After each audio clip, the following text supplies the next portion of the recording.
But ਉਹ ਇਹ ਗੱਲ ਅਸੀਂ ਇਸ ਕਰਕੇ ਕਹਿ ਰਹੇ ਹਾਂ ਕਿਉਂਕਿ ਇੱਕ ਆਰਟੀਆਈ ਦੇ ਵਿੱਚ ਖੁਲਾਸਾ ਹੁੰਦਾ ਹੈ ਕਿ 3 ਮਹੀਨਿਆਂ ਦੇ ਵਿੱਚ ਸਾਬਕਾ ਮੁੱਖ ਮੰਤਰੀ ਜੋ ਨੇ 60 ਲੱਖ ਦੇ ਕਰੀਬ ਖਾਣਾ ਖਾ ਜਾਂਦੇ ਨੇ। 3900 ਰੁਪਏ ਦੀ ਥਾਲੀ ਜੋ ਹੈ ਮੁੱਖ ਮੰਤਰੀ ਦੇ ਘਰ ਜਾਂਦੀ ਹੈ। ਸਵੇਰ ਤੋਂ ਲੈ ਕੇ ਦੁਪਹਿਰ ਤੱਕ ਜੇਕਰ ਥਾਲੀਆਂ ਦੀ ਗੱਲ ਕਰੀਏ ਤਾਂ 100 ਦੇ ਕਰੀਬ ਥਾਲੀਆਂ ਜਿਹੜੀਆਂ ਨੇ ਉਹਨਾਂ ਦੇ ਘਰ ਪਹੁੰਚਾਈਆਂ ਜਾਂਦੀਆਂ। ਖਾਸ ਗੱਲ ਇਹ ਹੈ ਕਿ 111 ਦਿਨਾਂ ਦੀ ਸਰਕਾਰ ਦੇ ਵਿੱਚ ਸਾਬਕਾ ਮੁੱਖ ਮੰਤਰੀ ਚਰਨਜੀਤ ਸਿੰਘ चन्नी होरां दे वल्लों कोई छोटे मोटे होटल तो नहीं बल्कि चंडीगढ़ दे 5 स्टार होटल तो खाना ऑर्डर किया जाता है। होटल ताज होटल जिथों की सब तो वड्डा होटल मन्निया जाता है, काफ़ी उहदी कीमतां हुंदियां ने हर एक चीज़ दी ते उत्थों ये सारा खाना ऑर्डर किया जाता है। तो ये सारे विच की सच्चाई है, तो इस सच्चाई दे बारे चानना पावांगे। मेरे नाल सहयोगी मेरे जुड़े ने, प्रियंका नाल गलबात करदी हां। प्रियंका की लगता है कि 60 ਲੱਖ ਦਾ ਖਾਣਾ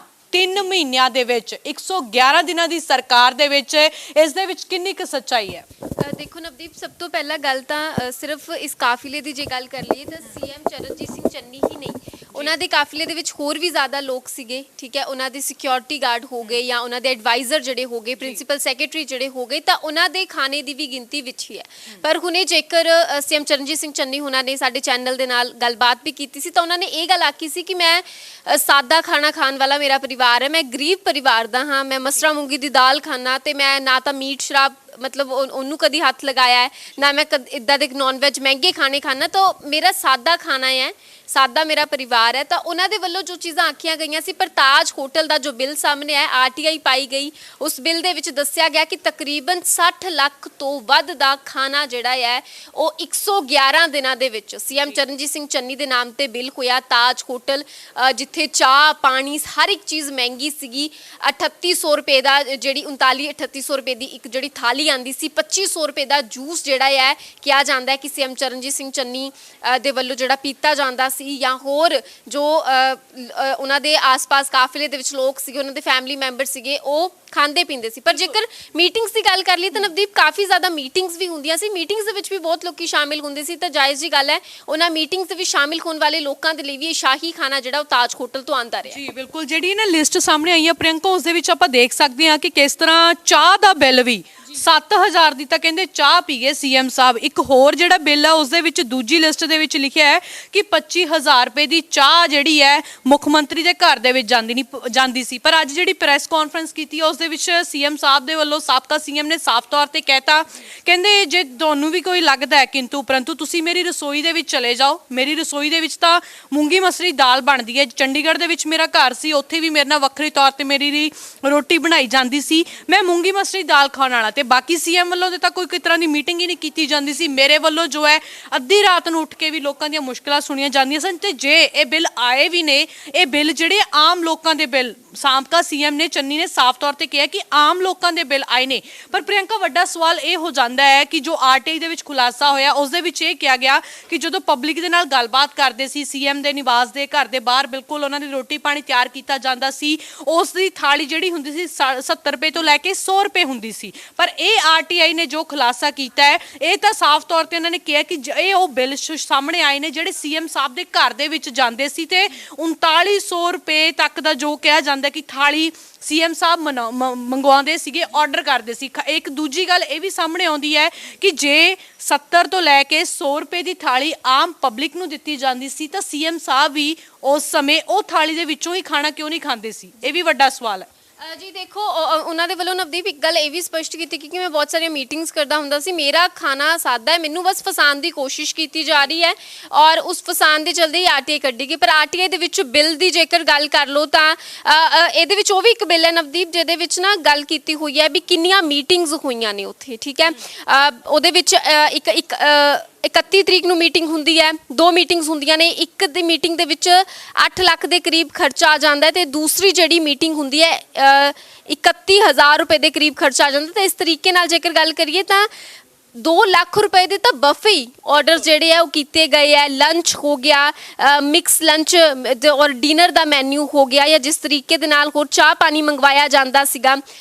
ਹੋਰ ਜੇ ਗੱਲ ਕਰ ਲਈਏ ਤਾਂ ਮਿਨਰਲ ਵਾਟਰ ਮੰਗਵਾਇਆ ਜਾਂਦਾ ਸੀ, ਤਾਂ ਉਹਦਾ ਕਾਫੀ ਜ਼ਿਆਦਾ ਖਰਚਾ ਹੈ। 80 ਹਜ਼ਾਰ ਦੇ ਕਰੀਬ ਬਿੱਲ ਤਾਂ ਮਿਨਰਲ ਵਾਟਰ ਦਾ ਹੀ ਹੈ। 80 ਹਜ਼ਾਰ ਦਾ ਤਾਂ ਪਾਣੀ ਹੀ ਪੀ ਗਏ। ਖਾਣਾ ਤਾਂ ਚਲੋ ਦੂਰ ਦੀ ਗੱਲ ਹੈ, 80 ਹਜ਼ਾਰ ਦਾ 111 ਦਿਨਾਂ ਦੇ ਵਿੱਚ ਪਾਣੀ ਹੀ ਪੀ ਗਏ। ਬ੍ਰੇਕਫਾਸਟ ਦੀ ਜਿਹੜੀ ਨਾਰਮਲ ਥਾਲੀ ਆਂਦੀ ਸੀ 100 ਰੁਪਏ ਦੀ ਆਂਦੀ ਸੀ, ਔਰ ਤਕਰੀਬਨ 15 ਥਾਲੀਆਂ ਆਂਦੀਆਂ ਸੀ। ਜੇ ਗੱਲ ਕਰੀਏ ਤਾਂ ਆਰਡਰ ਹੁੰਦਾ ਸੀ 70 ਤੋਂ 100 ਥਾਲੀਆਂ ਡੇਲੀ ਆਂਦੀਆਂ ਹੀ ਸੀਗੀਆਂ। ਮਤਲਬ ਉਹੀ ਨਵਦੀਪ, ਜੇਕਰ ਇੱਕ ਥਾਲੀ ਮੈਂ 2500 ਦੀ ਮੰਗਵਾਵਾਂ ਤਾਂ 70 ਉਹੀ ਉੱਦਾਂ ਦੀਆਂ ਥਾਲੀਆਂ ਆਂਦੀਆਂ ਸੀਗੀਆਂ। ਉਹਦੇ ਵਿੱਚ ਚਾਹੇ ਉਹਨਾਂ ਦੇ ਫੈਮਿਲੀ ਮੈਂਬਰ ਸ਼ਾਮਿਲ ਹੋਣ ਉਸ ਡਿਨਰ ਦੇ ਵਿੱਚ, ਜਾਂ ਲੰਚ ਦੇ ਵਿੱਚ, ਬ੍ਰੇਕਫਾਸਟ ਦੇ ਵਿੱਚ, ਜਾਂ ਉਹਨਾਂ ਦੇ ਕਾਫਲੇ ਦੇ ਲੋਕ ਸ਼ਾਮਿਲ ਹੋਣ, ਤਾਂ ਕਾਫੀ ਜ਼ਿਆਦਾ ਖਰਚਾ 111 ਦਿਨਾਂ ਦੇ ਵਿੱਚ ਕੀਤਾ ਗਿਆ। ਹਾਲਾਂਕਿ ਉਹਨਾਂ ਨੇ ਅੱਜ ਵੀ ਪ੍ਰੈਸ ਕਾਨਫਰੰਸ ਕੀਤੀ ਹੈ ਕਿ ਮੈਂ ਇੱਥੇ ਬੈਠਾ ਹਾਂ, ਮੈਨੂੰ ਜਿਵੇਂ ਫੜਨਾ ਹੈ ਫੜ ਲਓ, ਮੈਂ ਹਰ ਇਕੱਲੇ ਸਵਾਲ ਦਾ ਜਵਾਬ ਦੇਣ ਲਈ ਮਤਲਬ ਤਿਆਰ ਹਾਂ। ਇੱਕ ਉਹ ਵੀ ਇਲਜ਼ਾਮ ਲੱਗ ਰਹੇ ਸੀ ਕਿ ਇੱਕ ਫੰਕਸ਼ਨ ਦੇ ਪੈਸੇ ਜਿਹੜੇ ਚਮਕੌਰ ਸਾਹਿਬ ਦੇ ਵਿੱਚ ਫੰਕਸ਼ਨ ਕਰਵਾਉਣਾ ਸੀ, ਉਹ ਪੈਸੇ ਆਪਣੇ ਪੁੱਤਰ ਦੇ ਵਿਆਹ ਦੇ ਲਈ ਵਰਤ ਲਏ। ਉਹਨਾਂ ਨੇ ਉਹਨਾਂ ਇਲਜ਼ਾਮਾਂ ਨੂੰ ਵੀ ਇਨਕਾਰਿਆ। ਉਹਨਾਂ ਨੇ ਕਿਹਾ ਵਿਜੀਲੈਂਸ ਜਾਂਚ ਕਰ ਲਵੇ, ਤਾਂ ਆਪਣੇ ਆਪ ਦੇ ਵਿੱਚ ਵੱਡਾ ਸਵਾਲ ਹੈ। ਹਾਲਾਂਕਿ ਉਹਨਾਂ ਨੇ ਇਹ ਵੀ ਕਿਹਾ ਕਿ ਮੈਂ ਤਾਂ ਸਿੰਪਲ ਦਾਲ ਫੁਲਕਾ ਖਾਣ ਵਾਲਾ ਬੰਦਾ ਹਾਂ, ਪਰ ਅਗਰ ਬਿੱਲ ਜਿਹੜੇ ਹੈ ਸੀਐਮ ਦੇ ਨਾਮ ਤੇ ਪੇ ਹੋ ਰਹੇ ਹੈ, ਸੀਐਮ ਦੇ ਨਾਮ ਤੇ ਆਰਡਰ ਹੋ ਰਹੇ, ਤਾਂ ਉਹਨਾਂ ਨੂੰ ਇੰਨੀ ਕੁ ਤਾਂ ਮਤਲਬ ਨੌਲੇਜ ਹੋਏਗੀ ਨਾ ਕਿ ਮੇਰੇ ਨਾਮ ਤੇ ਕੀ ਕੁਝ ਆਰਡਰ ਹੋ ਰਿਹਾ ਹੈ। ਜਿਹੜੇ ਬਿੱਲ ਅਸੀਂ ਪੇ ਕਰ ਰਹੇ ਹਾਂ ਸੀਐਮ ਹਾਊਸ ਤੋਂ, ਉਹ ਕਿੰਨੇ ਲੱਖ ਦੇ ਬਿੱਲ ਅਸੀਂ ਪੇ ਕਰ ਰਹੇ ਹਾਂ। ਬਿਲਕੁਲ ਪ੍ਰਿਯੰਕਾ, ਦੂਜਾ ਵੱਡਾ ਸਵਾਲ ਇਹ ਵੀ ਖੜਾ ਹੋ ਜਾਂਦਾ ਹੈ ਕਿ ਜੇਕਰ ਸੀਐਮ ਹਾਊਸ ਦੀ ਗੱਲ ਕਰੀਏ 3 ਸੈਕਟਰ ਦੇ ਵਿੱਚ ਹੈ, ਤੇ ਤਾਜ ਹੋਟਲ ਦੀ ਗੱਲ ਕਰੀਏ ਉਹ 17A ਦੇ ਵਿੱਚ ਹੈ। ਦੋਵਾਂ ਦਾ ਜੇ ਆਪਾਂ ਡਿਸਟੈਂਸ ਦੀ ਗੱਲ ਕਰੀਏ 2.3 ਕਿਲੋਮੀਟਰ ਡਿਸਟੈਂਸ ਬਣਦਾ ਹੈ, ਤੇ ਇਹ 2.3 ਕਿਲੋਮੀਟਰ ਡਿਸਟੈਂਸ ਦੇ ਉੱਤੇ ਚਾਰजेस ਵੀ, ਜੋ ਟਰਾਂਸਪੋਰਟੇਸ਼ਨ ਦੇ ਚਾਰजेस ਲੱਗੇ ਨੇ, ਉਹ ਵੀ 20,000 ਦੇ ਕਰੀਬ ਲਗਾਏ ਗਏ ਨੇ। ਯਾਨੀ ਕਿ ਇੰਨੇ ਵੱਡੇ ਪੱਧਰ ਤੇ 20,000 ਰੁਪਏ ਜਿਹੜਾ ਖਾਣਾ ਆਉਣ ਜਾਣ ਦੇ ਲਈ ਜੋ ਹੈ ਪੇ ਕੀਤਾ ਗਿਆ ਸਰਕਾਰ ਦੇ ਵੱਲੋਂ। ਕੀ ਮੁੱਖ ਮੰਤਰੀ ਸਾਹਿਬ ਨੂੰ ਇਸ ਬਾਰੇ ਪਤਾ ਨਹੀਂ ਸੀ? ਕਿਉਂਕਿ ਮੁੱਖ ਮੰਤਰੀ ਨੂੰ ਆਪਣੇ ਜੇ ਪੰਜਾਬ ਦੀ ਕਮਾਨ ਉਹਨਾਂ ਦੇ ਹੱਥ ਹੁੰਦੀ ਹੈ, ਤਾਂ ਉਹਨਾਂ ਦੇ ਘਰ ਦੇ ਵਿੱਚ ਕੀ ਕੁਝ ਹੋ ਰਿਹਾ ਹੈ, ਉਹਨਾਂ ਦੇ ਨੇੜਲੇ ਅਧਿਕਾਰੀ ਕੀ ਕੁਝ ਕਰ ਰਹੇ ਨੇ, ਕਿੱਥੋਂ ਆਰਡਰ ਕਰ ਰਹੇ ਨੇ, ਕਿਵੇਂ ਕਰ ਰਹੇ ਨੇ, ਕਿ ਇਸ ਬਾਬਤ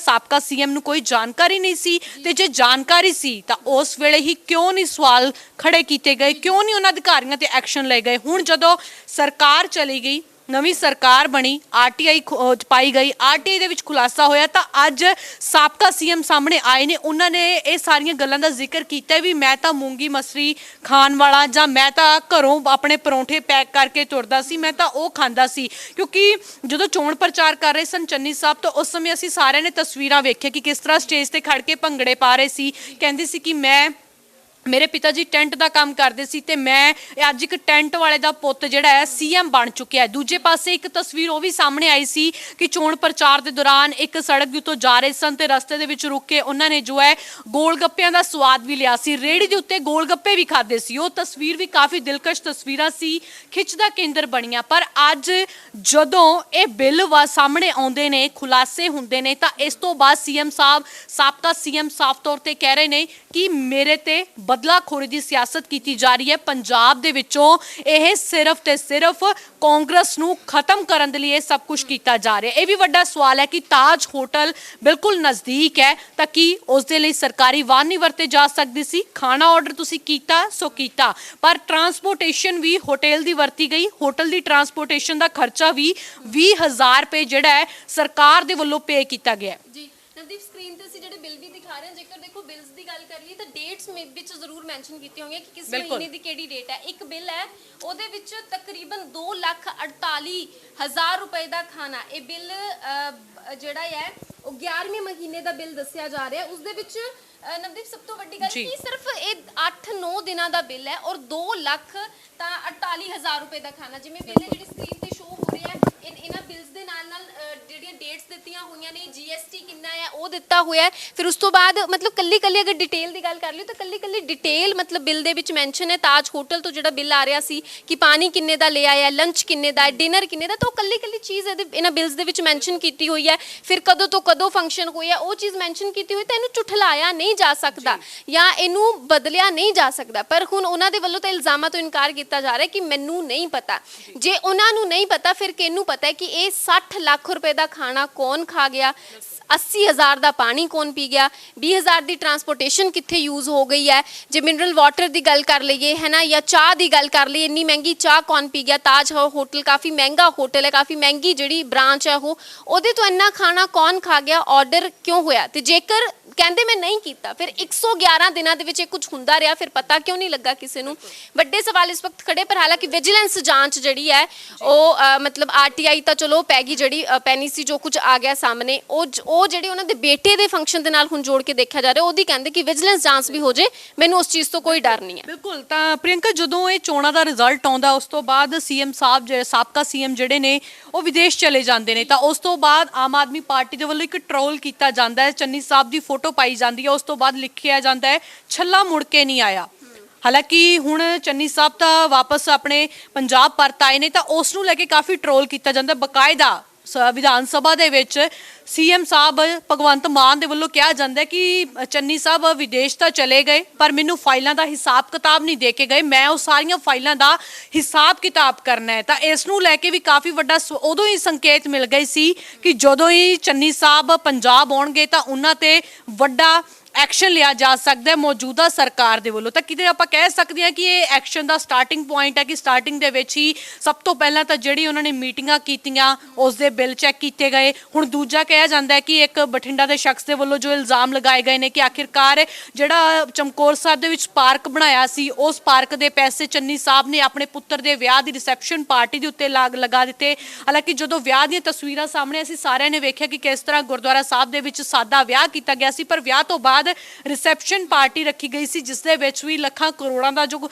ਅੰਦਾਜ਼ਾ ਲਗਾਇਆ ਜਾ ਰਿਹਾ ਵੀ ਖਰਚ ਕੀਤਾ ਗਿਆ। ਤਾਂ ਉਹ ਹਜੇ ਉਹ ਇਲਜ਼ਾਮ ਲੱਗ ਰਹੇ ਨੇ। ਪਹਿਲਾਂ ਇਹਨਾਂ ਬਿੱਲਾਂ ਤੇ ਸਾਫ਼ ਤੌਰ ਤੇ ਜਿੱਥੇ ਚੰਨੀ ਸਾਹਿਬ ਮੁੱਕਰ ਗਏ, ਉਹ ਕਹਿੰਦੇ ਨੇ ਕਿ ਮੈਨੂੰ ਤਾਂ ਨਹੀਂ ਪਤਾ, ਕਿਉਂਕਿ ਇਹ ਸਾਰੇ ਬਿੱਲ ਬੇਸ਼ੱਕ ਸਰਕਾਰੀ ਖਜ਼ਾਨੇ ਚੋਂ ਗਏ ਨੇ, ਕਿਉਂਕਿ ਅਸੀਂ ਸਰਕਾਰ ਨੂੰ ਟੈਕਸ ਪੇ ਕਰਦੇ ਹਾਂ, ਉਹੀ ਟੈਕਸ ਜਿਹੜਾ ਹੈ ਉਹ ਸਰਕਾਰ ਪੈਸੇ ਵਰਤਦੀ ਹੈ। ਤਾਂ ਆਪਾਂ ਇਹ ਕਹਿ ਸਕਦੇ ਹਾਂ ਕਿ ਜਿਸ ਤਰ੍ਹਾਂ 60,20,896 ਰੁਪਏ ਦਾ ਇਹ ਬਿੱਲ ਆਇਆ ਹੈ, ਸਿੱਧੇ ਤੌਰ ਤੇ ਲੋਕਾਂ ਦੀ ਜੋ ਤਿਲਫੁਲ ਸੀ ਜਾਂ ਲੋਕਾਂ ਨੇ ਟੈਕਸ ਪੇ ਕੀਤਾ ਸੀ ਉਸ ਦੇ ਉੱਤੇ ਇਹ ਐਸ਼ ਪ੍ਰਸਤੀ ਇੱਕ ਤਰ੍ਹਾਂ ਕਹਿ ਸਕਦੇ ਹਾਂ, ਕਿਉਂਕਿ ਇੰਨੇ ਮਹਿੰਗੇ ਬਿੱਲ, ਇੰਨਾ 2500 ਰੁਪਏ ਦਾ ਜੋ ਦੱਸਿਆ ਜਾ ਰਿਹਾ ਕਿ ਜੂਸ ਪੀਤਾ ਗਿਆ, ਕਿਉਂਕਿ ਆਮ ਇਨਸਾਨ ਜਦੋਂ ਸੜਕ ਦੇ ਉੱਤੇ ਰੇੜੀ ਤੇ ਜਾਂਦਾ ਹੈ, ਅਬ ਤੁਹਾਡੇ ਮੇਰੇ ਵਰਗਾ ਜਾਵੇ, ਅਸੀਂ 100 ਰੁਪਏ ਦਾ ਗਲਾਸ ਲੈਣ ਲੱਗੇ ਵੀ ਜੂਸ ਦਾ 100 ਵਾਰ ਸੋਚਦੇ ਆ ਕਿ 60 ਰੁਪਏ ਜਾਂ 80 ਰੁਪਏ ਜਾਂ 90 ਰੁਪਏ ਦਾ ਜੂਸ ਪੀ ਲਿਆ। ਪਰ ਇੱਥੇ ਤਾਂ ਜੋ ਚੰਨੀ ਸਾਹਿਬ ਤੇ ਸਿੱਧੇ ਤੌਰ ਤੇ ਇਲਜ਼ਾਮ ਨੇ ਕਿ 2500 ਰੁਪਏ ਦਾ ਜੂਸ ਤੱਕ ਪੀ ਗਏ ਨੇ ਚੰਨੀ ਸਾਹਿਬ, ਅਤੇ 3900 ਰੁਪਏ ਦੀ ਥਾਲੀ ਜਿਹੜੀ ਹੈ ਉਹਨਾਂ ਨੇ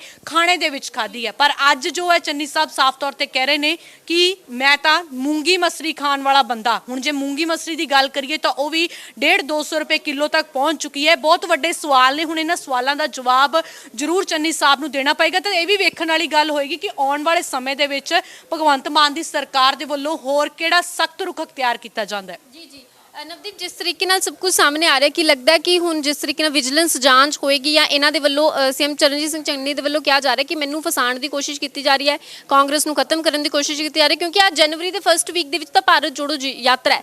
ਜੇਕਰ ਇਹ ਇੱਧਰ ਉਲਝ ਗਏ ਤੇ ਫਿਰ ਉਹ ਭਾਰਤ ਜੋੜੋ ਯਾਤਰਾ ਦੇ ਵਿੱਚ ਉਹ ਟਾਈਮ ਜਿਹੜਾ ਆਪਣਾ ਨਹੀਂ ਇਨਵੈਸਟ ਕਰ ਪਾਣਗੇ।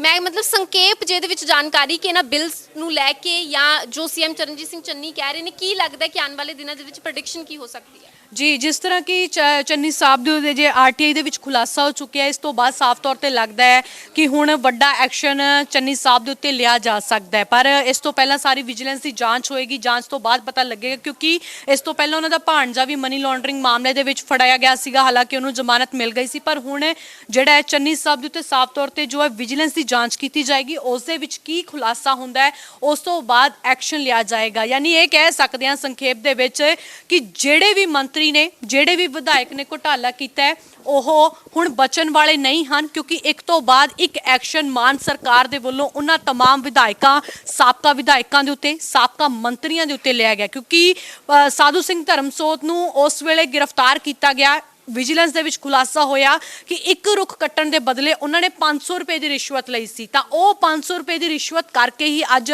ਸਲਾਖਾਂ ਪਿੱਛੇ ਨੇ ਸਾਧੂ ਸਿੰਘ ਧਰਮਸੋਤ। ਹਾਲਾਂਕਿ ਜ਼ਮਾਨਤ ਦੀ ਵੀ ਕਈ ਵਾਰੀ ਅਰਜ਼ੀ ਲਗਾਈ ਗਈ ਆ ਉਹਨਾਂ ਦੇ ਵੱਲੋਂ। ਤੇ ਹੁਣ ਜਦੋਂ ਚੰਨੀ ਸਾਹਿਬ ਪੰਜਾਬ ਆਏ ਨੇ, ਉਹਨਾਂ ਦੀ ਫੈਨ ਫੋਲੋਇੰਗ ਬਹੁਤ ਜ਼ਿਆਦਾ, ਅੱਜ ਵੀ ਲੋਕ ਉਹਨਾਂ ਨੂੰ ਦੇਖਣਾ ਪਸੰਦ ਕਰਦੇ ਨੇ, ਕਿਉਂਕਿ ਉਹਨਾਂ ਨੇ ਇੱਕ ਸਲੋਗਨ ਦਿੱਤਾ ਸੀ ਕਿ ਇੱਕ ਆਮ ਘਰਾਂ ਦਾ ਮੁੰਡਾ ਅੱਜ ਮੁੱਖ ਮੰਤਰੀ ਦੀ ਕੁਰਸੀ ਤੇ ਬੈਠ ਗਿਆ। ਤਾਂ ਦੇਖਦੇ ਹਾਂ ਕਿ ਹੁਣ ਕਿਹੜਾ ਵੱਡਾ ਐਕਸ਼ਨ ਸਾਬਕਾ ਮੁੱਖ ਮੰਤਰੀ ਸ਼੍ਰੀ ਚਰਨਜੀਤ ਸਿੰਘ ਚੰਨੀ ਦੇ ਖਿਲਾਫ ਲਿਆ ਜਾਂਦਾ। ਤੇ ਤੁਸੀਂ ਵੀ ਕਮੈਂਟ ਬਾਕਸ ਦੇ ਵਿੱਚ ਕਮੈਂਟ ਕਰਕੇ ਦੱਸ ਸਕਦੇ ਹੋ ਕਿ ਜਿਸ ਤਰ੍ਹਾਂ ਇਹ ਬਿੱਲ ਸਾਹਮਣੇ ਆਏ ਨੇ ਇਸ ਦੇ ਵਿੱਚ ਕਿੰਨੀ ਕੁ ਸੱਚਾਈ ਹੈ ਤੇ ਕਿਹੜਾ ਐਕਸ਼ਨ ਲਿਆ ਜਾਣਾ ਚਾਹੀਦਾ ਹੈ।